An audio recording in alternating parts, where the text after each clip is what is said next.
मैं प्रलय शुरू होने से पहले ही वापस आ चुका हूं और सबसे पहला काम क्या किया, अपनी सारी जमा पूंजी लगाकर एक अधूरी इमारत खरीद ली। बिक्री प्रबंधक हंस पड़ा, कितना बड़ा मूर्ख है ये।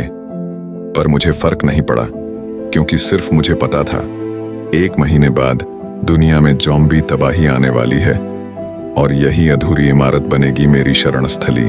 पिछली जिंदगी में जिसे 80 साल तक सब कुछ दिया, उसने पीठ पीछे धोखा दिया। मुझे जिंदा ज़ॉम्बियों के सामने फेंक दिया, मेरा सब कुछ लूट लिया, साथी भी मर गए। मरते वक्त बस एक बात दिमाग में थी, अगर दोबारा मौका मिला तो सबको सबक सिखाऊंगा। और अचानक मेरी आंख खुली। एक लंबी लड़की चिल्ला रही थी, जमीन के कागजों में मेरा नाम क्यों नहीं जोड़ा। मैं समझ गया, मैं वापस आ गया हूं। प्रलय से पहले फिर से शुरुआत का मौका मिला है। अब सब कुछ बदलूंगा। पिछली जिंदगी में छुई झिंग ने मेरे माँ बाप की जायदाद हड़प ली थी, मुझे बेघर कर दिया था।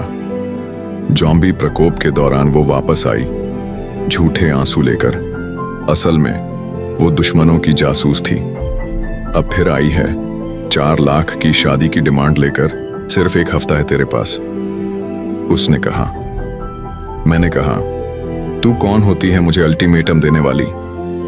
और दरवाजे से बाहर धक्का दे दिया। वो और उसका गैंग सोच में पड़ गया, ये वही पिछला पप्पू है या कोई और? मैंने घड़ी देखी, बस 1 महीना बचा है। तभी टिंग, आपका एपोकैलिप्स सिस्टम एक्टिवेट हो चुका है। मिशन, जमीन खरीदो, 1 साल का राशन इकट्ठा करो, इनाम 10 पॉइंट्स। मैंने तुरंत सिस्टम शॉप खोली, दवा, हथियार, सब कुछ उपलब्ध। भूख लगी थी, अब छुई झिंग के लिए भूखा नहीं मरूंगा। 300 युआन की ब्रेस्ड पोर्क ऑर्डर की। खाओ अच्छे से, जियो अच्छे से। खाते ही लगा, वाह ये तो जन्नत है। तभी कॉल आया, वेन शुया, चुई की बेस्ट फ्रेंड। तू जमीन के पेपर्स और 10 लाख लेकर आ और माफी मांग, शायद चुई तुझे माफ कर दे। मैंने फोन काटा। अब अगला कदम जमीन खरीदना। रियल एस्टेट ऑफिस पहुंचा। स्वर मैनेजर बोला, इसे तो कोई टॉयलेट भी नहीं बेचेगा। मैं बोला, आज भीख नहीं, जमीन खरीदने आया हूं। निकाली ब्लैक कार्ड, पूरा ऑफिस सन्न। मैं वो अधूरी फैक्ट्री वाली जमीन ले रहा हूं जहां किला बनाऊंगा। स्वर मैनेजर हंसा, अगर ये जमीन खरीद ले तो मैं लाइव आकर खाऊंगा। मैं बोला, तैयार रह स्ट्रीम की। जैसे ही पैसे दिए, बाहर से एक चीख, चुई झिंग का गॉडफादर ली शू श्योंग, तेरी हिम्मत कैसे हुई? मैं बोला, अब तो कहानी बस शुरू हुई है। तूने मेरी शादी की दहेज की रकम से ही पार्सल मंगवाया। मेरी कमाई से खरीदी गई चीजें अब हमारी कहलाती हैं। मैंने बिना कुछ कहे मोटी रकम उसके मुंह पर दे मारी। मेरे पास पैसों की कमी नहीं है, पर तुझे एक फूटी कौड़ी भी नहीं दूंगा। मत समझ मैं तेरे और ली शूशियोंग के बीच कुछ नहीं जानता। ली शूशियोंग का नाम सुनते ही चुई झिंग के चेहरे की हवाइयां उड़ गईं। उसे ये कैसे पता चला? पास खड़ी वेन शुया बोली, तुम दोनों शांत हो जाओ, झगड़े तो होते रहते हैं, लेकिन मैं इन दोनों की घटिया हरकतें बर्दाश्त नहीं करूंगा। मैंने दरवाजा जोर से बंद कर दिया। जैसे ही बाहर निकला, वेन शुया बोली, तू सच में ली शूशियोंग के साथ था? चुई झिंग बोली, बस कुछ बार होटल गए थे। वेन शुया के चेहरे पर अजीब मुस्कान थी। अब जब तूने जान को खो दिया है तो मैं अपनी बारी लूंगी। हम सहेलियां हैं ना। अगले दिन फैक्ट्री में निर्माण शुरू हो गया। दीवारें, guard tower, bullet proof gate, जेक्सास वायर। पार्लू कंपनी का ली गोंगटो हैरान था। किसी अफसर को नाराज कर दिया क्या? मैंने घूरा, जो कहा है वो कर, सवाल मत कर। 1 महीने में मुमकिन है। वो बोला, मुश्किल है पर नामुमकिन नहीं। 2 करोड़ लगेंगे, 5 लाख एडवांस में। मैंने फौरन हाँ कर दी। आज से काम शुरू हो, और अगर मैं पैसे न दूं तो जमीन तेरी। वेन शुया आई, मेरा हाथ पकड़कर बोली, जियांग गेगे, यहाँ क्या कर रहे हो? उसे देखते ही पिछली जिंदगी याद आ गई। इसी ने चुई झिंग को भड़काया था मेरी संपत्ति लूटने को। अब सबका हिसाब बराबर होगा। मैंने उसका हाथ झटकते हुए कहा, मुझे क्या करना है, तुझे क्यों बताऊं? वो गुस्से से बोली, पहले तो तू मेरी तरफ देखने से भी डरता था, अब इतना घमंड। अगर मैं चुई झिंग को बहका लूं तो ये जमीन मेरी 3 लाख से घर गिरवी रखवा चुकी है, पहले चरण में ही फेल होगी। एक ही मकान कई बार बेचना किस काम का जब दुनिया ही खत्म हो रही है। तभी दरवाजा खटखटाया। नीचे वाला बूढ़ा ली लाउडेंग। पहली दूसरी मंजिल उसकी थी, अब तीसरी पर नजर।